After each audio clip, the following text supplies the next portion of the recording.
Hey Physique Freaks, how's it going? Scott Huzana, MetabolicMasterpiece.com. It's a day off from our scheduled training. Gonna be getting you some footage from my MAT session, muscle activation techniques with Mitch, as well as a little abs, calves conditioning workout. Gonna be playing some hockey tonight, and gonna share every meal that I eat for the day. Let's get to her. Woke up at 6:30, grabbed myself a cup of coffee with a drop of 2% milk.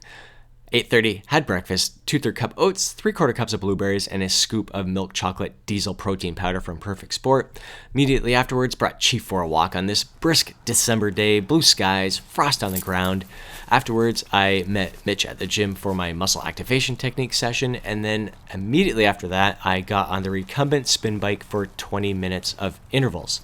Followed that up with an abs, calves, and forearm workout that lasted about 25 minutes, beginning with hanging knee raises. Now notice how I'm bringing my knees up towards my head and really curling the pelvis. See a lot of people stopping with their thighs parallel to the floor, and they are leaving results on the table. It's that curling of the pelvis that's going to shift some extra emphasis towards the lower abs. Now, I didn't quite have the energy that I was hoping for today. If you can probably tell, I sound a bit nasally today, and in the past few videos, fighting a little head cold here. It's been keeping me up at night, the post-nasal drip, so not been getting the best sleep, and it's kind of starting to catch up to me a little bit. May have also been that I've been training on my own today, and kind of missing my workout partners. Didn't quite have the same kind of zest and level of enthusiasm that I typically do during my workouts. Here I am doing some cable crunches, and I am rounding the back, really trying to curl the shoulders forward, and that's going to place a little extra emphasis on the upper and mid abs. You can't isolate an aspect of your abdominals, but you can shift some of the emphasis. So with the cable crunches, I really like to keep my hips locked in place, my knees at about 90-degree angle, just really focus on rounding the shoulders and try to shift some of the emphasis, a little extra emphasis to the upper and mid abdominals. Finished off the workout, the ab portion of the workout, with the power wheel, doing the rollout here. Absolutely love this exercise. The tension in the abs, the intense contraction in the stretch position is absolutely awesome. I love the feel of it. I haven't quite mastered up on my toes yet, so I just keep my knees on the floor, and it feels incredible. Moved on to calves, holding the stretch in the bottom position for 5 seconds, and then holding the contraction for 5 seconds. And I want you to make note of something. Keep an eye on my calf, especially my right calf there, before I lift the weight. You're going to see it engage. So contract, and then I move the weight. This has been key for my calf development over the past couple of years here. I used to just lift that weight by any means necessary, and it's amazing the supporting muscles that you can use to get that weight up and down. I'd contract my feet, I'd use my hips, I'd use any means necessary to get it up there. I'd have lots of weight on there.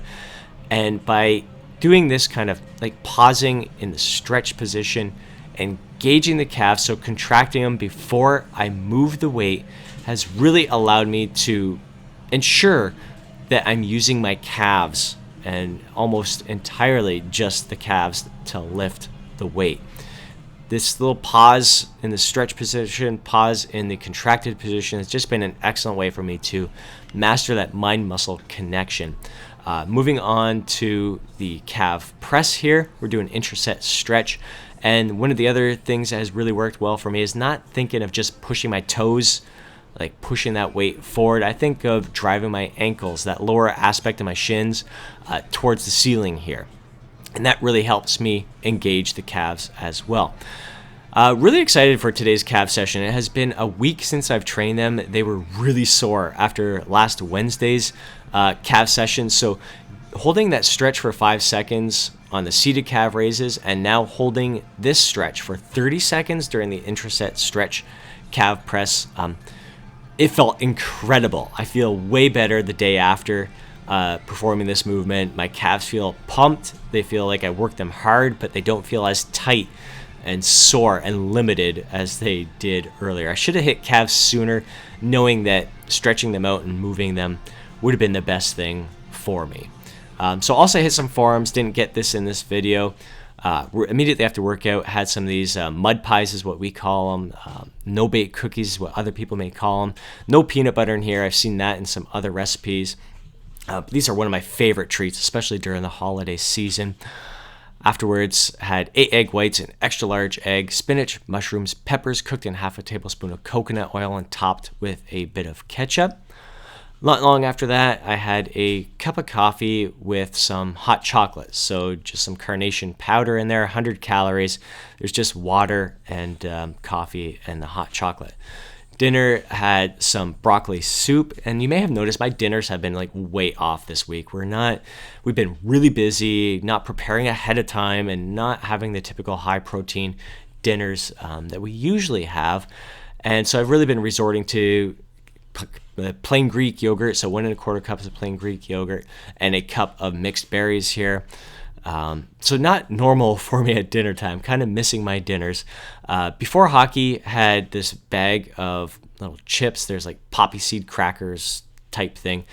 Felt really hungry. Played hockey, came home, had a bunch more of these. There's 3 here, but I probably had about 9 of these mud pies. Still stayed within a deficit, but not as low a deficit as I was hoping for.